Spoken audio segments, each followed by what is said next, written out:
Momento para a nossa habitual ronda internacional. Precisamente 3 anos, a 24 de fevereiro de 2022, o mundo estava colado aos ecrãs de sites e televisões, surpreendido com os ataques russos a atravessarem as fronteiras da Ucrânia para uma invasão que, com avanços e recuos, ainda não acabou e ninguém sabe quando acabará. E a aproximação entre americanos e russos pode não ser o que parece.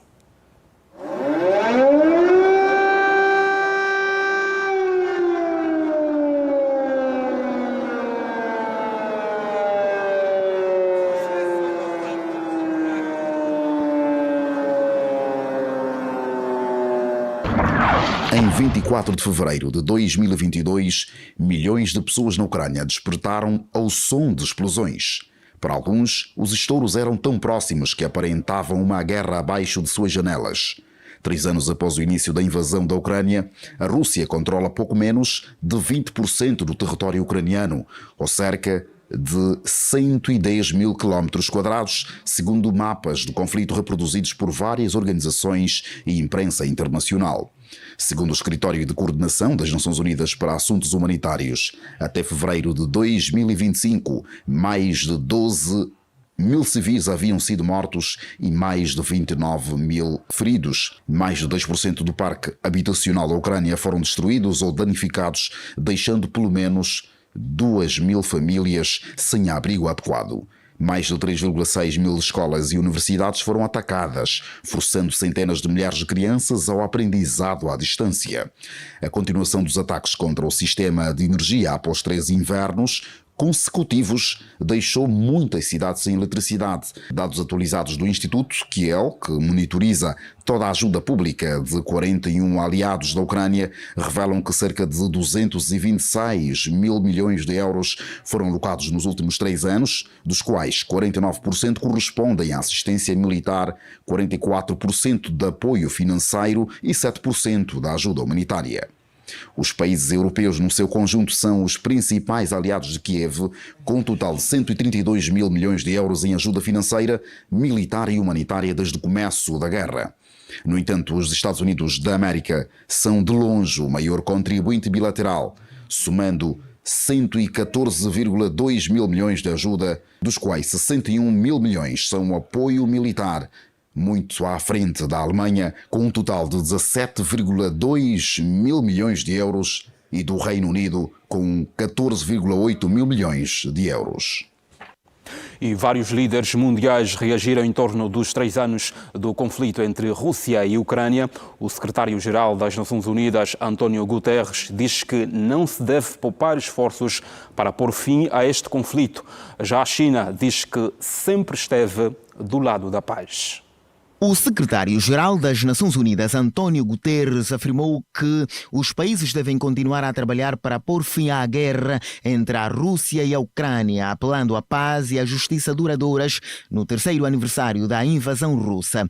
A China afirmou que sempre esteve do lado da paz e que vai continuar a trabalhar para construir um consenso que ponha fim à guerra na Ucrânia, que se prolonga há 3 anos. O primeiro-ministro canadense descreveu a invasão russa à Ucrânia como uma guerra ao nosso modo de vida, uma guerra à democracia, ao Estado de Direito e à autodeterminação, uma guerra à justiça, uma guerra à verdade, e condenou aquilo que chamou crimes de guerra repugnantes por parte da Rússia. Taiwan disse que vai continuar a cooperar com a comunidade internacional para prestar assistência humanitária à Ucrânia e que continua muito atento ao desenvolvimento do conflito entre a Rússia e a Ucrânia e que segue de perto as posições dos Estados Unidos da América, da Rússia e da Europa relativamente à possível negociação de paz. Já os presidentes do Conselho Europeu, da Comissão Europeia e do Parlamento Europeu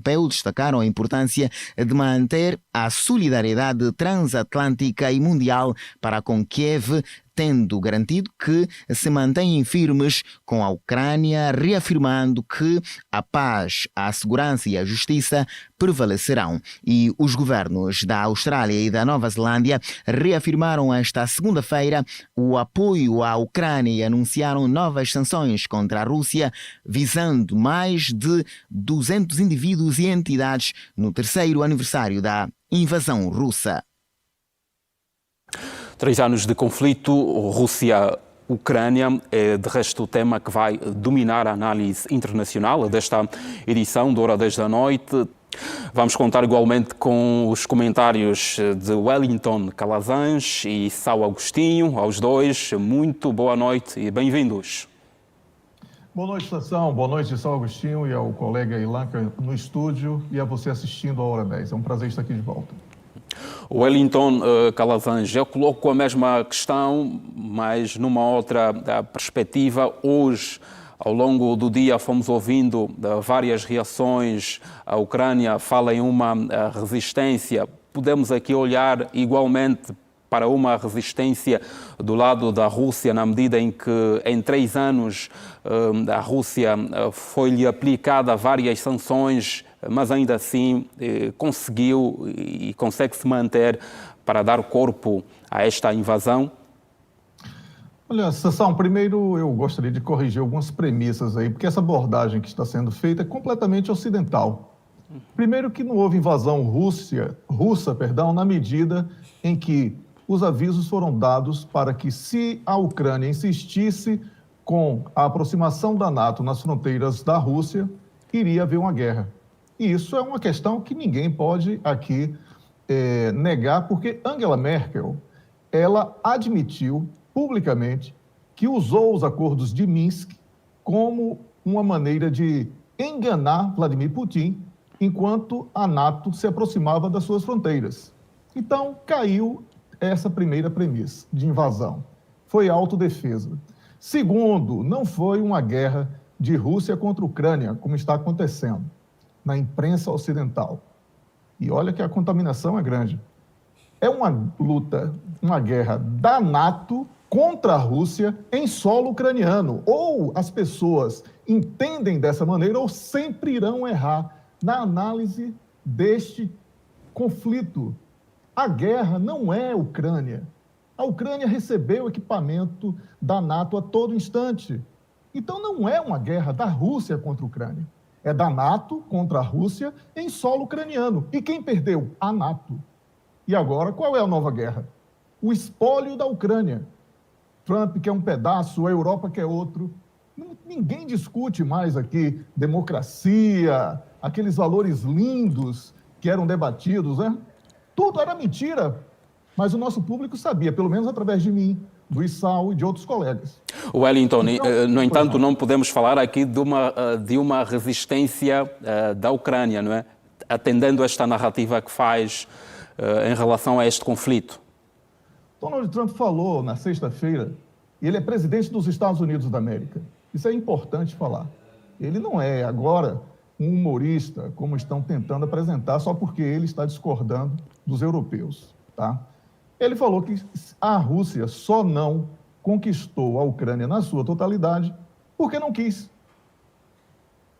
A Rússia dispõe de um equipamento,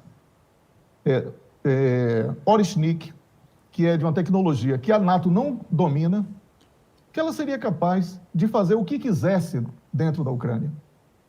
O espaço aéreo ucraniano foi dominado em 3 dias.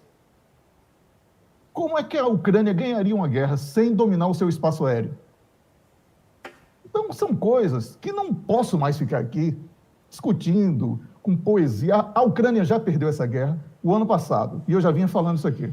Aqui, agora, estão tentando disputar o espólio, terras raras, as riquezas que sobraram ainda, que a Rússia ainda não dominou, porque não quis.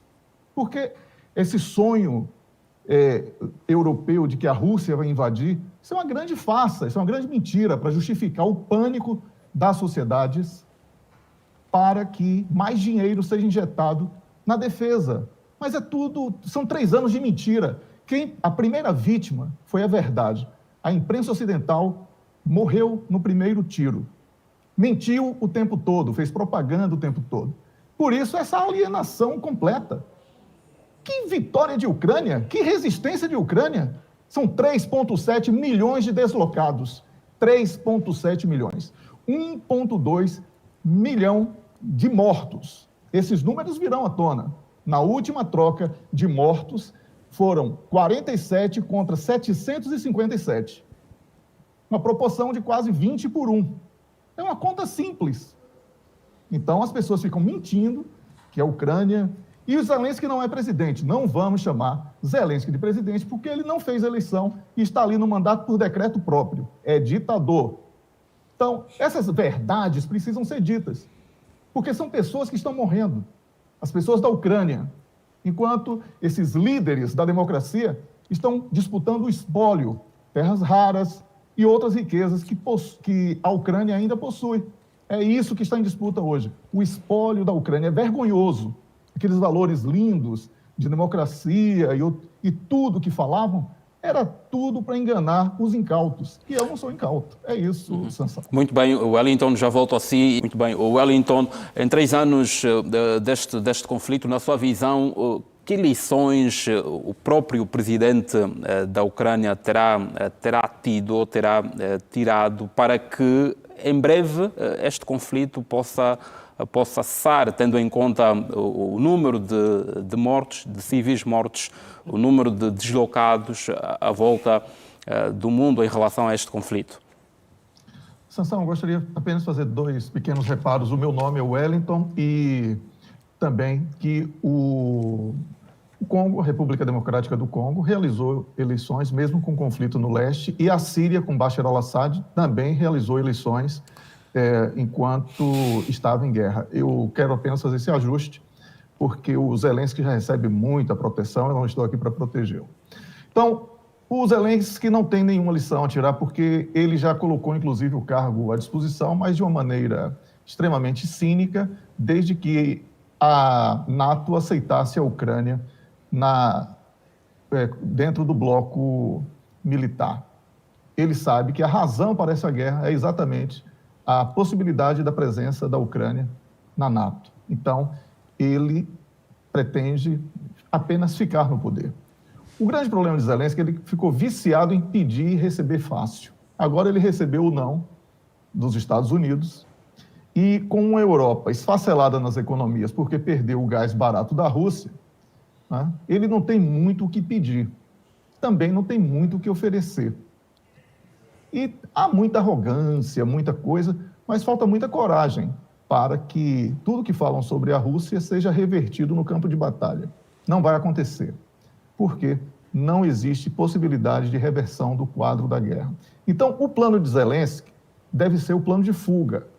O legado dele é de que ele jogou o povo numa situação terrível e irrecuperável. A Ucrânia não tem mais jeito. A Ucrânia não vai voltar a ser o país antes do início dessa guerra. Os territórios conquistados, na peça disseram menos de 20%, são 24%. Isso é muita coisa. Né? Esse território não vai ser devolvido. Isso está muito claro. As condições para o acordo de cessar-fogo são impostas pela Rússia, porque a Rússia é a vencedora. Estou repetindo essas frases não por simpatia, mas por compromisso. Entendeu, Sansão? Não há como dizer que um país que tem esses números negativos, inclusive de perda territorial, falta de apoio agora dos parceiros tradicionais, fazer qualquer tipo de menção honrosa, não há. Então, o legado de Zelensky é um legado de derrota, mortes, catástrofe humanitária, destruição da unidade ucraniana e uma humilhante derrota que ele vai carregar por toda a história. Wellington, é isso. Caso Zelensky concorde em realizar eleições, acredita que poderá voltar a vencer? Não, ele não irá vencer. Só se for realmente uma fraude absurda, né? Mas ele não tem a menor condição. Ele sequer fica dentro da Ucrânia a todo instante. Ele fica na Polônia, como todos sabemos, né? Ele não tem coragem de ficar ali, ele teme que o próprio exército dê um golpe. Então, não há ambiente para Zelensky. Zelensky é uma teimosia do Ocidente, da NATO em especial, dos países membros da NATO. É uma teimosia. Eles estão buscando, tentando encontrar desesperadamente uma solução para uma derrota menos humilhante. Não vão encontrar. A paz era o melhor caminho há muito tempo. Boris Johnson, um mês depois, sabotou um acordo que estava assinado. Aliás, 3 dias depois, né? Um mês depois é que ficamos sabendo. 3 dias depois, Boris Johnson sabotou um acordo que foi firmado na Turquia para que Rússia e Ucrânia suspendessem as armas. E agora, todos estão no pacote da derrota. E mesmo Donald Trump tentando descolar, os Estados Unidos foram os principais patrocinadores da guerra. Perderam junto com a NATO. Os Estados Unidos ainda é um país membro da NATO. Perdeu junto com toda a NATO. É isto que estamos falando. Não podemos criar poesia. Sabe por quê? Porque pessoas morreram por causa disso. E essas pessoas cínicas que querem encontrar heroísmo em quem defendeu mentiras, guerras e distorções, essas pessoas precisam ser apresentadas como derrotadas, porque são derrotadas. Wellington, vamos olhar também para este encontro entre Macron e Trump. No momento da interação com os jornalistas, Trump diz mesmo que este conflito pode ser terminado em uma semana, mas não adianta outros detalhes. Qual é a sua visão em relação a estas declarações e a este encontro? Aí a questão, como eu falei logo no início da minha fala, é quem vai ganhar um pouco mais, porque a guerra na Ucrânia foi um investimento que prometeram aos investidores uma vitória certa, que a partir das sanções aplicadas contra a Rússia seria humilhada e esmagada, o que não aconteceu. Então, essa visita de Emmanuel Macron é para tentar garantir a redução dos danos causados aí pela derrota. E isto não terá muito êxito, porque quando o bolo é pequeno, as fatias ficam cada vez menores, mas a gula continua a mesma. Então, eu digo que essa guerra, do ponto de vista militar, ainda não acabou porque a hostilidade continua. Mas, do ponto de vista de possibilidade de reversão do resultado, ela já acabou. Aqui é uma questão de saber até quando a Rússia irá querer mais território ucraniano e até quando a Ucrânia irá resistir. Então, a visita de Macron não é uma visita com propósitos sobre a Ucrânia. É uma tentativa de reduzir o apetite de Donald Trump sobre aquilo que ele está reclamando como direito dos Estados Unidos pela injeção de dinheiro e armas à Ucrânia. É somente isso, Sansão. Não há nada grandioso mais da parte ocidental nessa guerra. Tudo é cobiça, tudo é rapinagem, tudo é limitado a uma coisa: a briga deles pelo espólio da Ucrânia. A guerra já acabou. Hoje é o espólio da Ucrânia que é disputado. Wellington, em poucos minutos e de forma muito concreta, que solução neste momento para esta guerra?